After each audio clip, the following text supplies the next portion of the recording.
નમસ્કાર વિદ્યાર્થી મિત્રો, આજના આપણા વિડીયોમાં ધોરણ 11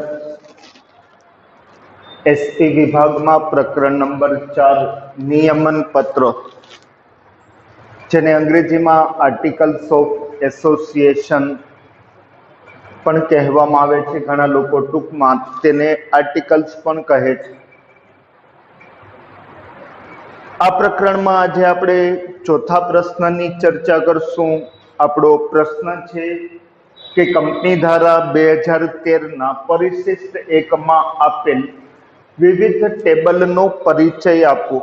કારણ કે જ્યારે કોઈ કંપની નિયમન પત્ર તૈયાર કરે છે ત્યારે નિયમન પત્ર તૈયાર કરતી વખતે જુદી જુદી કંપનીઓને કંપની ધારા 2013 પ્રમાણે પરિશિષ્ટ એકમાં આપેલ જુદા જુદા ટેબલો લાગુ પડે છે, જેની અંદર આપણે table F, G, H, I અને J ની ચર્ચા કરશું. કારણ કે કંપની આવેદન પત્ર તૈયાર કરે છે ત્યારે જુદા જુદા ટેબલો લાગુ પડે છે, ABCDE. પછી આપણે નિયમન પત્રના સંદર્ભમાં આપણે જુદા જુદા ટેબલોની ચર્ચા કરશું કે ભાઈ કઈ કંપની નિયમન પત્ર તૈયાર કરે ત્યારે તે કંપનીને પરિશિષ્ટ એકમાં આપેલ કયું ટેબલ લાગુ પડશે તેની આપણે ચર્ચા કરશું. આપણે સૌ જાણીએ છીએ કે ખાનગી કંપનીએ નોંધણીનું પ્રમાણપત્ર મેળવતી વખતે ફરજિયાતપણે નિયમન પત્ર તૈયાર કરીને નોંધાવવું પડે છે. જાહેર કંપની માટે મરજિયાત છે, છતાં પણ દરેક કંપનીઓ છે એ પોતાનું નિયમન પત્ર તૈયાર કરતી હોય છે. તો હવે નિયમન પત્ર એટલે શું? તો કે કંપનીના આંતરિક વહીવટના નીતિ નિયમો દર્શાવતા દસ્તાવેજને આપણે નિયમન પત્ર કહીએ છીએ. બીજી રીતે કહીએ તો નિયમન પત્ર એટલે કંપનીના આંતરિક વહીવટને નિયમન કરતા નિયમોનો સમૂહ એટલે નિયમન પત્ર. તો હવે 2013ના કંપની ધારા મુજબ પરિશિષ્ટ એકમાં આપેલ જે કંઈ વિવિધ ટેબલો છે તેના સંદર્ભમાં આપણે પરિચય મેળવવાનો છે. સૌથી પહેલી બાબત છે ટેબલ F, કે જે શેરથી મર્યાદિત જવાબદારી વાળી કંપની માટે લાગુ પડે છે. કારણ કે જ્યારે કોઈ શેર મૂડીથી મર્યાદિત જવાબદારી વાળી કંપની નિયમન પત્ર તૈયાર કરે છે ત્યારે ટેબલ Fમાં આપેલ જે કઈ બાબતો છે તેને લાગુ પડે છે. કારણ કે તેના આધારે કંપનીઓ છે પોતાનું નિયમન પત્ર તૈયાર કરતી હોય છે. તો કઈ કઈ બાબતો છે એ શેરથી મર્યાદિત કંપની માટે લાગુ પડે છે અને ટેબલ Fમાં કઈ કઈ વિગતો છે દર્શાવવામાં આવે છે. તો જ્યારે કોઈ પણ કંપની છે નિયમન પત્ર તૈયાર કરે છે ત્યારે નિયમન પત્ર તૈયાર કરતી વખતે કંપનીના પ્રકાર મુજબ કંપની ધારા 2013ના પરિશિષ્ટ એકમાં જે ટેબલો આપેલા છે તે દરેક કંપનીને લાગુ પડશે. ચોક્કસ પ્રકારે ચોક્કસ કંપનીને ચોક્કસ ટેબલ લાગુ પડે છે. તો તેમાં સૌથી પહેલી ચર્ચા છે એ છે શેરથી મર્યાદિત કંપની માટે.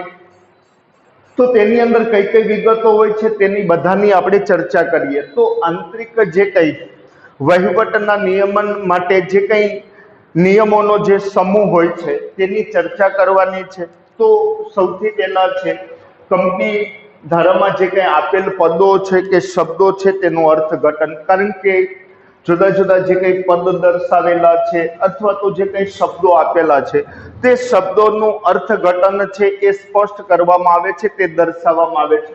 ત્યાર પછી કંપનીની જે કંઈ સામાન્ય મહોર છે એક સામાન્ય મહોરના ઉપયોગના સંદર્ભમાં જે કંઈ વિગતો છે એ ટેબલ Fની અંદર દર્શાવવામાં આવે છે.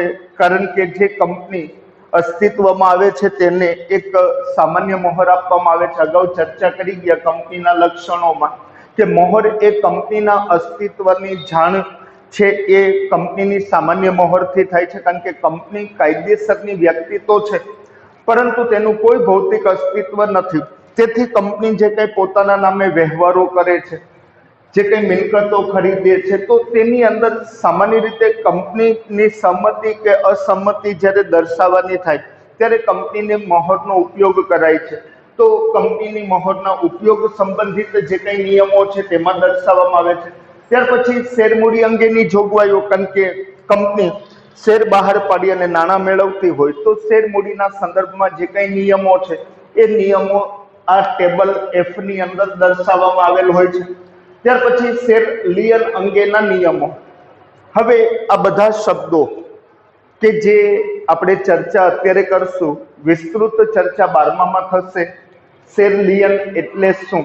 તો કે જેને શેર પરનો વિશેષ અધિકાર અથવા તો શેર પરનો વિશેષાધિકાર પણ કહેવાય છે. જ્યારે કંપની શેરધારકના શેર વેચી પોતાની લેણી રકમ વસૂલ કરવાનો શેર ઉપર જે વિશેષ અધિકાર ધરાવે છે તેને શેર લિયન કહેવાય છે. એટલે કે જ્યારે કોઈ શેરધારક બાકી શેર હપ્તાની રકમ કે અન્ય પ્રકારનું જ્યારે દેવું ન ચૂકવે ત્યારે કંપની શેરધારકના શેર વેચીને પોતાની લેણી રકમ વસૂલ કરવાનો શેર ઉપર જે વિશેષ અધિકાર ધરાવે છે તેને શેર લિયન કહેવાય છે.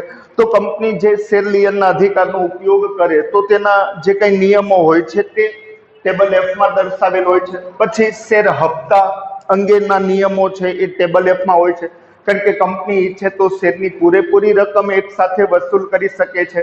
જ્યારે કોઈ કંપની એક સાથે પૂરેપૂરી રકમ શેરની વસૂલ કરવા ન માંગતી હોય ત્યારે શેરની રકમ છે હપ્તામાં મંગાવી શકાય. તો હપ્તા સંબંધિત જે કંઈ નિયમો છે તે તેની અંદર દર્શાવવામાં આવે છે. ત્યાર પછી શેર ફેરબદલી છે, એટલે કે કંપની એક પ્રકારની પોતાના શેરધારકોને સગવડ આપે છે જેને શેરના માલિકી હક બદલવાની પ્રક્રિયાને શેર ફેરબદલી કહેવાય છે. યાદ રાખો કે કંપની જે શેર બહાર પાડી અને માલિકીની મૂડી મેળવે છે, જ્યાં સુધી કંપની અસ્તિત્વમાં રહેશે ત્યાં સુધી કંપની પોતાના શેરધારકોને શેરની રકમ પરત કરશે નહીં. તો હવે શેરધારકે જે રોકેલા નાણાં છે એ પોતે પરત મેળવવા માંગતો હોય તો કે કંપની શેરના નાણાં પરત નહીં કરે, પરંતુ કંપની એક સગવડ આપે છે જેના આધારે શેરની ફેરબદલી કરી શકાય છે. અને લોર્ડ બ્લેકબર્ન એવું કહે છે કે જોઈન્ટ સ્ટોક કંપની સ્થાપવા પાછળનો એક મુખ્ય ઉદ્દેશ્ય છે કે પોતાના સભ્યોને શેર ફેરબદલીની સગવડ આપવાનો છે. કારણ કે આ જોઈન્ટ સ્ટોક કંપનીઓ સંયુક્ત હિસ્સાવાળી જેટલી પણ કંપનીઓ સ્થપાણી છે, જેને આપણે જાહેર કંપની કહીએ છીએ, પૂરું નામ છે જોઈન્ટ સ્ટોક કંપની, તો એની સ્થાપના પાછળનો હેતુ એ જ છે કે પોતાના જે સભ્યો છે તેને શેર ફેરબદલી એટલે કે શેરના ખરીદ વેચાણનું જે કંઈ કાર્ય છે એ કરવાની એક પ્રકારની સગવડ છે એ કંપની આપે છે. એટલે કે શેરધારક ઈચ્છે તો પોતાના શેર છે એ શેર બજારમાં વેચી શકે છે, શેર ખરીદી શકે છે. તો શેરની ફેરબદલી એટલે કે શેરના માલિકી હક બદલવાની પ્રક્રિયા ને આપણે શેર ફેરબદલી કહીએ છીએ. તો શેર ફેરબદલીના સંદર્ભમાં જે કંઈ નિયમો છે આના વિશે પણ આખું ચેપ્ટર આપણે 12મામાં ભણશું. તો શેર ફેરબદલી અંગેના નિયમો તેમાં દર્શાવવામાં આવે છે. શેર પ્રેષણના નિયમો એટલે કે જેને આપણે ફરજિયાત શેર ફેરબદલી કહીએ.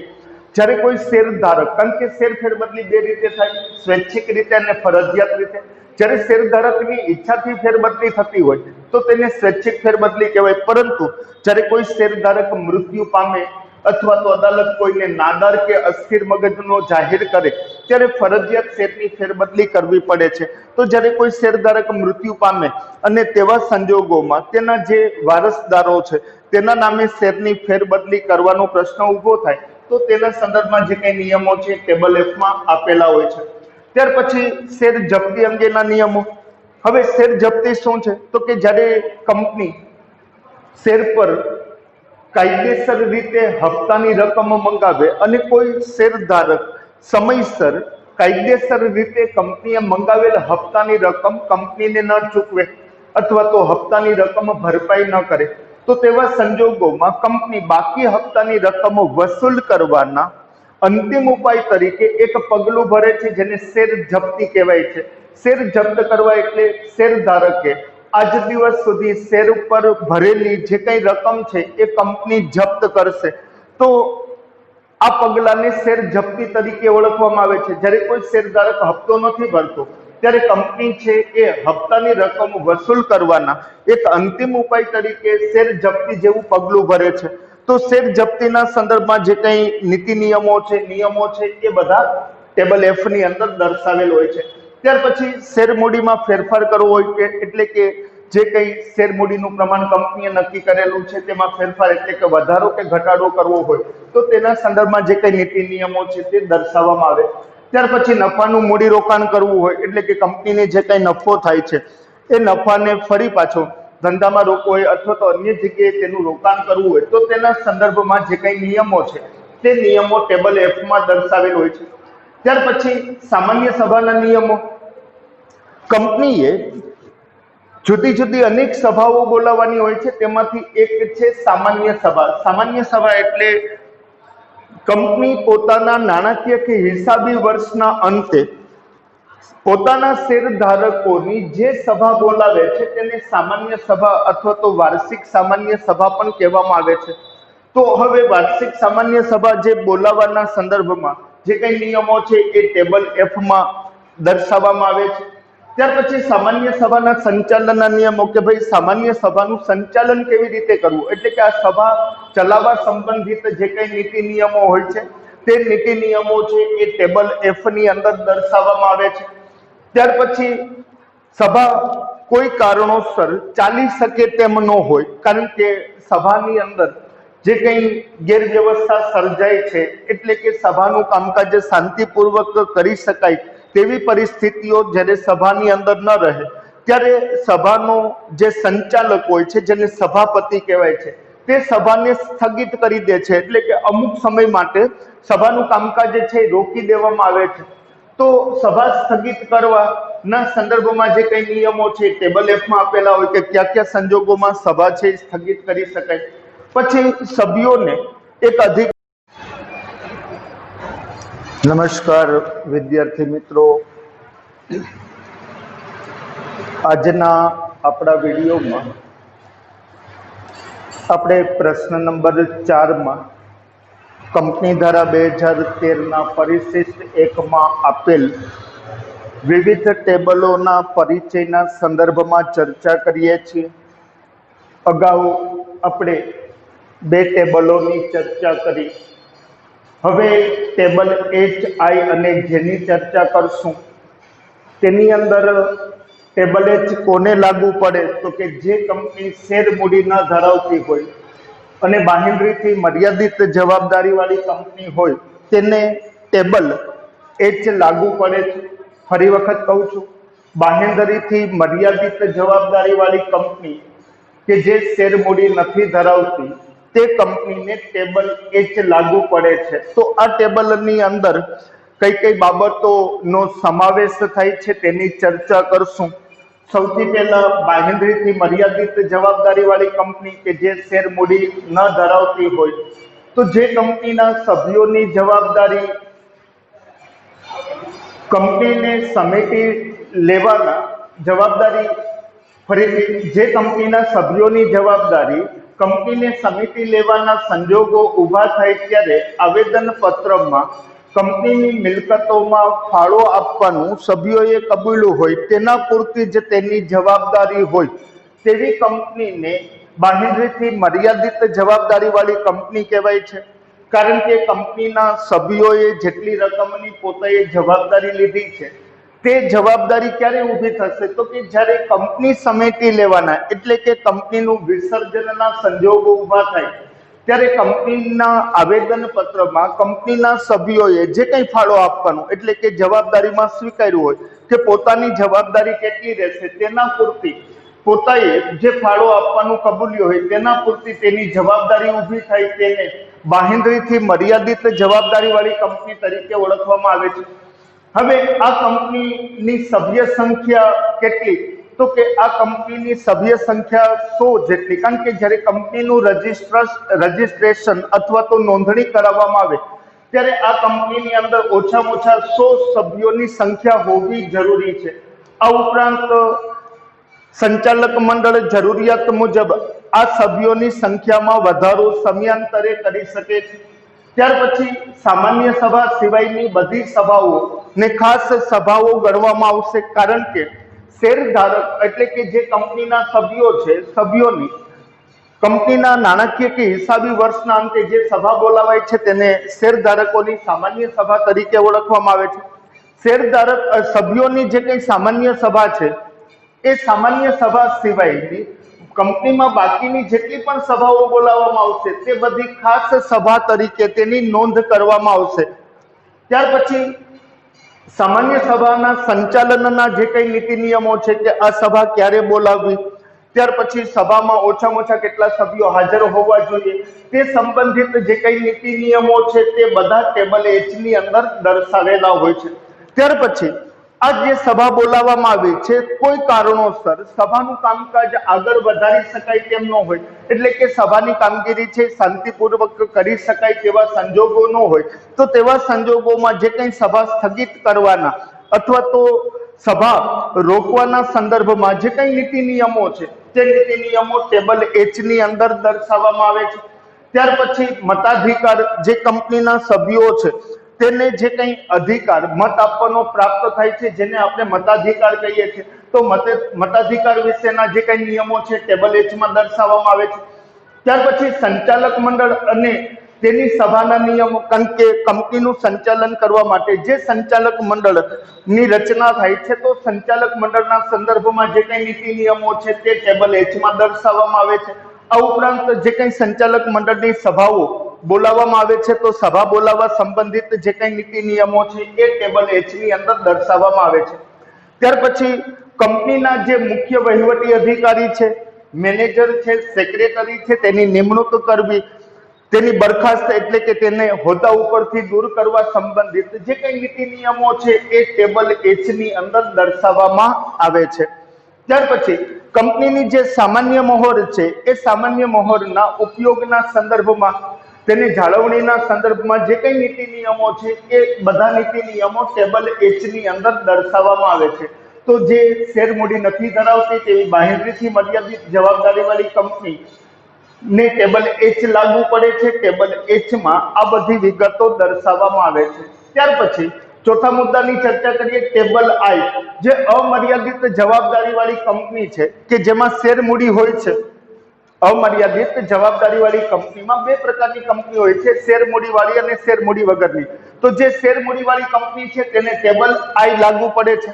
તો હવે અમર્યાદિત જવાબદારી વાળી કંપની કોને કહેવાય? તો કે જે કંપનીમાં સભ્યોની જવાબદારી અમર્યાદિત હોય, એટલે કે સામાન્ય રીતે જેમ વૈયક્તિક માલિકી અને ભાગીદારી પેઢીની અંદર ધંધાના માલિકની જવાબદારી અમર્યાદિત હોય છે, એટલે કે જ્યારે કંપની ફડચામાં જાય ત્યારે કંપનીની મિલકતો કંપનીનું દેવું ચૂકવવા માટે પૂરતી ન હોય ત્યારે કંપનીના સભ્યોએ પોતાની અંગત મિલકતો વેચીને કંપનીનું જે દેવું ભરપાઈ કરવાની જે જવાબદારી હોય છે, આવી જવાબદારીને અમર્યાદિત જવાબદારી કહેવાય. જેમ કે ભાગીદારી પેઢીના ભાગીદારોની જવાબદારી અમર્યાદિત, એકાંકી માલિકી જેને વૈયક્તિક માલિકી કહેવામાં આવે છે તેમાં માલિકની જવાબદારી અમર્યાદિત હોય, એટલે કે ધંધાની મિલકતો કરતા દેવું વધી જાય તો ધંધાના માલિકે પોતાની અંગત મિલકતો વેચીને પણ પેઢીનું દેવું છે એ ચૂકવવું પડે છે. તો આવી કંપની જે અમર્યાદિત જવાબદારી વાળી કંપની છે તેની અંદર કંપનીના સભ્યોની જવાબદારી પણ અમર્યાદિત હોય છે, એટલે કે જવાબદારીના સંદર્ભમાં કોઈ મર્યાદા નથી હોતી. કારણ કે કંપની જ્યારે ફડચામાં જાય અથવા તો કંપનીનું વિસર્જન થાય તો તેવા સંજોગોમાં કંપનીની મિલકતો કંપનીનું દેવું ચૂકવવા માટે પૂરતી ન હોય ત્યારે કંપનીના સભ્યોએ પોતાની અંગત મિલકતો વેચીને પણ કંપનીનું દેવું ચૂકવવું પડે છે. તો આવી કંપનીને ટેબલ I લાગુ પડે છે. તેની અંદર કઈ કઈ બાબતો છે? તો કે આવી કંપનીની શરૂઆત એટલે કે કંપનીનું રજીસ્ટ્રેશન કરાવતી વખતે ઓછામાં ઓછા 100 સભ્યોથી કંપનીનું રજીસ્ટ્રેશન છે કરાવી શકાય છે. ત્યાર પછી કંપનીનું સંચાલક મંડળ સમયાંતરે જરૂરિયાત મુજબ છે એ સભ્યોની સંખ્યામાં વધારો કરી શકે છે. આ કંપનીની ટેબલ I ઉપરાંત ટેબલ F અને અન્ય જોગવાઈઓ પણ લાગુ પડે છે, કારણ કે ટેબલ F માં જે નિયમન પત્ર ની અંદર જે કંઈ નિયમો દર્શાવેલા છે તે બધા નિયમો આ કંપનીને લાગુ પડશે અને આ ઉપરાંત અન્ય જોગવાઈઓ પણ આ કંપનીને લાગુ પડશે.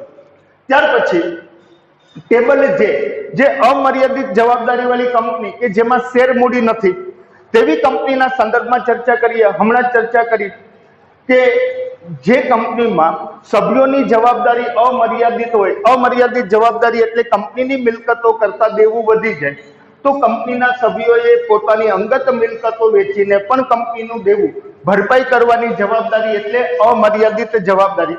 તો આ કંપનીની અંદર સભ્યોની જવાબદારી અમર્યાદિત હોય છે. ત્યાર પછી આ કંપનીનું રજીસ્ટ્રેશન કરાવતી વખતે સભ્ય સંખ્યા ઓછામાં ઓછી 100 હોવી જોઈએ. આ 100 સંખ્યાથી આવી કંપનીનું રજીસ્ટ્રેશન અથવા તો નોંધણી છે કરાવી શકાય છે. ત્યાર પછી જે સંચાલક મંડળ છે એ સમયાંતરે જરૂરિયાત મુજબ છે આ સંખ્યામાં વધારો કરી શકે છે. અને છેલ્લી બાબત, આ કંપની કે જેને ટેબલ જે અમર્યાદિત જવાબદારી વાળી કંપની જેમાં શેર મૂડી નથી અથવા તો શેર મૂડી વગરની અમર્યાદિત જવાબદારી વાળી કંપની છે તેને ટેબલ જે લાગુ તો પડશે, આ ઉપરાંત તેને ટેબલ એચ ની જોગવાઈઓ અને અન્ય જોગવાઈઓ પણ લાગુ પડશે. એટલે આપણે હમણાં જે ટેબલ એચ ની ચર્ચા કરી તો આ બધી જોગવાઈઓ તો લાગુ પડશે, ઉપરાંત ટેબલ જે ની અંદર જે કઈ જોગવાઈઓ કરેલી છે તે કંપનીને લાગુ પડશે. તો આપણે ચર્ચા કરી કે કંપની ધારા 2013 પ્રમાણે વિવિધ કંપનીઓ જ્યારે ટેબલ જે કંઈ નિયમન પત્ર તૈયાર કરે છે ત્યારે નિયમન પત્ર તૈયાર કરતી વખતે જે કંઈ કંપનીઓને કંપનીના પ્રકાર મુજબ જે ટેબલ લાગુ પડે છે તેનો આપણે પરિચય આપ્યો અને તેની આપણે ચર્ચા કરી. હવે નવા વિડીયોમાં નવા પ્રશ્નોની ચર્ચા કરશું.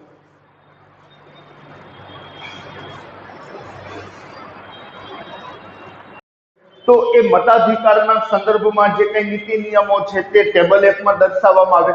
ત્યાર પછી પ્રોક્સીને પ્રતિતાધિકારી ગુજરાતીમાં કહેવાય છે. પ્રોક્સી એટલે શું?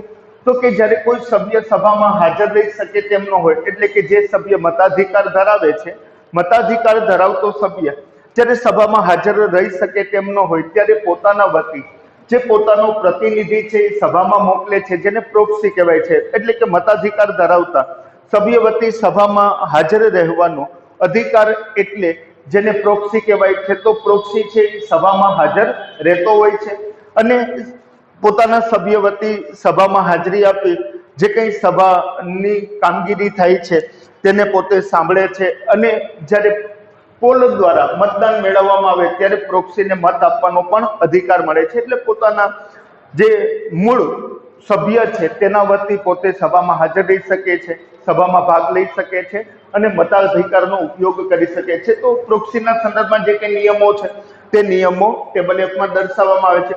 પછી સંચાલક મંડળ, કારણ કે કંપનીનું સંચાલન કરવા માટે સંચાલકોની નિમણૂક કરાય છે.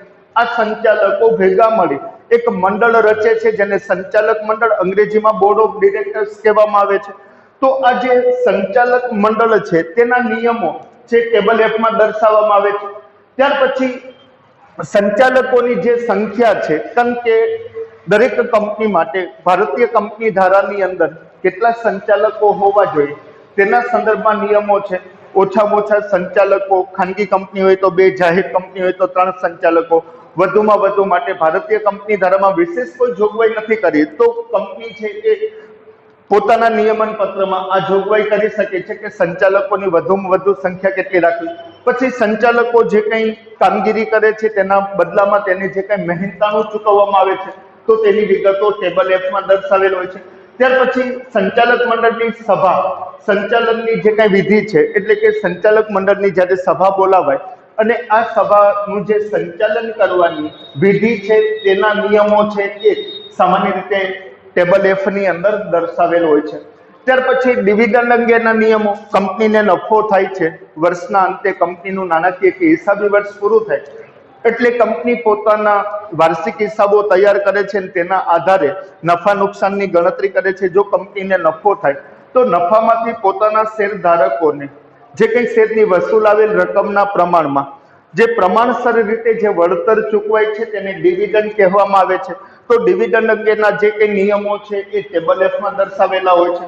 ત્યાર પછી અનામત ભંડોળ, અનામત ભંડોળ શું છે એ પણ સાંભળી લ્યો, કારણ કે કંપની જેટલો નફો કરે છે બધો નફો છે ડિવિડન્ડ તરીકે વેચી નથી દેતી, કારણ કે નફામાંથી કરવેરાઓ બાદ કર્યા પછી જે કંઈ નફો વધે છે તે વેચણી પાત્ર નફો હોય છે. વેચણી પાત્ર નફામાંથી સૌથી પહેલા પ્રેફરન્સ શેર ધારકોને ડિવિડન્ડ ચૂકવે છે. તેઓને ડિવિડન્ડ ચૂકવી દીધા પછી જો અનામતની જોગવાઈ, કારણ કે કંપનીની નાણાકીય જરૂરિયાતોના આધારે અનામતની જોગવાઈ કરવામાં આવે છે અને નફામાંથી કેટલીક રકમ છે અનામત ખાતે જમા રાખવામાં આવે છે, એટલે કે કંપની છે અનામત ભંડોળ ઊભું કરે છે. અનામત ભંડોળ ઊભું કરવાનો મુખ્ય હેતુ કંપનીનો એ છે કે આવનારા સમયમાં આર્થિક નબળી પરિસ્થિતિ કંપનીમાં આવી પડે અથવા તો આકસ્મિક જરૂરિયાતો ઊભી થાય તો તે જરૂરિયાતોને પહોંચી વળવા માટે અનામત ભંડોળ ઊભું કરાય છે. તો તેના નિયમો છે એ ટેબલ એફમાં દર્શાવેલો હોય. કંપનીના હિસાબો, કંપની જે નાણાકીય હિસાબી વર્ષ પૂરું થાય એટલે કંપનીએ પોતાના વાર્ષિક હિસાબો તૈયાર કરવા પડે છે. તો હિસાબોના સંદર્ભમાં જે કઈ નિયમો છે ટેબલ એફમાં દર્શાવવામાં આવે છે. ત્યાર પછી કંપની બંધ કરવી એટલે કે કંપનીનો ચાલુ ધંધો છે બંધ કરી દેવો, એટલે કે કાયદેસર રીતે કંપનીના અસ્તિત્વનો અંત લાવવો. તો તેવા સંજોગોમાં કંપની બંધ કરવી હોય તો તેના નિયમો ટેબલ એફમાં હોય છે. ત્યાર પછી કંપનીને ફડચામાં લઈ જવી એટલે કે નુકસાનીમાં લઈ જવી. તો કંપનીનું વિસર્જન કરવું, કંપનીને ફડચામાં લઈ જવી, ફડચો એટલે નુકસાની થાય, તો કંપનીને નુકસાનીમાં લઈ જવી હોય તો તેના સંદર્ભમાં જે કઈ વિધિ કરવામાં આવે છે આની પણ આપણે ધોરણ 12 ની અંદર આખું ચેપ્ટર છે કંપનીનું વિસર્જન. તો કંપનીના વિસર્જનના ચેપ્ટરમાં આપણે વિગતે ચર્ચા કરશું. બસ એટલું યાદ રાખો, કંપનીને સ્વૈચ્છિક રીતે કંપનીનો અંત લાવવો હોય અથવા તો કંપની બંધ કરી દેવી હોય અથવા તો કંપનીને નુકસાનીમાં લઈ જવી હોય તો તેની જે કઈ વિધિ કે પ્રક્રિયા છે તેના નિયમો છે એ ટેબલ એફ ની અંદર દર્શાવેલ હોય છે. પછી અધિકારીઓના બાહેંધરી અંગેના જે નિયમો, કારણ કે જે કઈ બાહેંધરી આપેલી હોય તો બાહેંધરી આપનાર જે કઈ અધિકારીઓ છે તેના જે કઈ નિયમો છે ટેબલ એફ ની અંદર દર્શાવવામાં આવે છે. તો આ છે શેરથી મર્યાદિત કંપની કે જે નિયમન પત્ર તૈયાર કરે છે ત્યારે તેને ટેબલ એફ લાગુ પડે છે અને ટેબલ એફ ની અંદર એટલી વિગતો દર્શાવવામાં આવે છે. ત્યાર પછી ટેબલ જી, જે બાહેંધરીથી મર્યાદિત જવાબદારી વાળી જે કંપની છે જેમાં કંપનીમાં શેર મૂડી હોય, કારણ કે બાહેંધરીથી મર્યાદિત જવાબદારી વાળી કંપનીમાં બે પ્રકાર છે, શેર મૂડી વાળી કંપની અને શેર મૂડી વગરની. તો જે શેર મૂડી વાળી કંપની છે કે જે બાહેંધરીથી મર્યાદિત છે તેને ટેબલ જી લાગુ પડે છે. જ્યારે બાહેંધરીથી મર્યાદિત જવાબદારી વાળી કંપની કે જેમાં શેર મૂડી નથી તેને ટેબલ એચ લાગુ પડે છે. તો આપણે ટેબલ જી કે જે બાહેંધરીથી મર્યાદિત જવાબદારી વાળી જે કંપની છે કે જે શેર મૂડી ધરાવે છે તે કંપનીના સંદર્ભમાં આપણે કેટલીક ચર્ચા કરીએ. તો બાહેંધરીથી મર્યાદિત જવાબદારી વાળી કંપની કોને કહેવાય? બાહેંધરીથી મર્યાદિત જવાબદારી એટલે શું? તો કે સભ્યોની જવાબદારી આવેદનપત્ર અનુસાર તેમણે ખરીદેલા શેરની દાર્શનિક કિંમત પૂરતી મર્યાદિત હોય, એટલે કે આવેદનપત્રમાં જે દર્શાવેલ છે જવાબદારીની કલમમાં કે ભાઈ સભ્યો છે એ સામાન્ય રીતે જે શેર ખરીદે છે અને ખરીદેલા શેરોની જે દાર્શનિક કિંમત એટલે કે મૂળ કિંમત છે તેના પૂરતી તેમની જવાબદારી મર્યાદિત હોય તો તેવી કંપનીને બાહેંધરીથી મર્યાદિત જવાબદારી વાળી કંપની કહેવાય છે. ત્યાર પછી બીજો મુદ્દો છે કે આવી કંપનીનું રજિસ્ટ્રેશન કરાવતી વખતે અથવા તો આવી કંપનીની નોંધણી કરાવતી વખતે કંપનીની અંદર સભ્ય સંખ્યા છે ઓછામાં ઓછી 100 હોવી જોઈએ, કારણ કે આ જોગવાઈ છે કાયદાની કે જ્યારે કોઈ બાહેંધરીથી મર્યાદિત જવાબદારી વાળી કંપની જેમાં શેર મૂડી હોય છે તેવી કંપનીનું રજિસ્ટ્રેશન કરાવતી વખતે સભ્ય સંખ્યા છે ઓછામાં ઓછી 100 હોવી જોઈએ. પરંતુ કંપનીનું સંચાલક મંડળ સમયાંતરે આ સંખ્યામાં ફેરફાર કરી શકે છે, એટલે કે વધારો છે એ કરવો હોય તો કરી શકે છે, એટલે કે ફેરફારો છે સભ્ય સંખ્યામાં કરી શકાય છે. આ કંપનીને ટેબલ જી ઉપરાંત ટેબલ એફ પણ લાગુ પડશે. યાદ રાખજો, આ વિગતો ઉપરાંત જે ટેબલ જી માં દર્શાવેલી છે આ વિગતો તો છે, સાથોસાથ ટેબલ એફ આ જે કઈ બધી બાબતોની આપણે ચર્ચા કરી કે પદો કે શબ્દોનું અર્થઘટન, સામાન્ય મોહર, શેર મૂડી, શેરલિયન, હપ્તા, પ્રેષણ, તો આવા જે કઈ નિયમો છે એ બધા ટેબલ એફ માં આપેલા જે કઈ બધા નિયમો છે તે બધા નિયમો છે એ આ કંપનીને લાગુ પડશે. તો સામાન્ય રીતે આપણે બે ટેબલની ચર્ચા કરી, ટેબલ એફ અને જી. બાકીના ટેબલોની ચર્ચા આપણે કરશું. અહીં સુધી રાખીએ છીએ. બીજા વિડીયોની અંદર આપણે ટેબલ એચ, આઈ અને જેની ચર્ચા કરશું અને તેના વિશે માહિતી મેળવશું.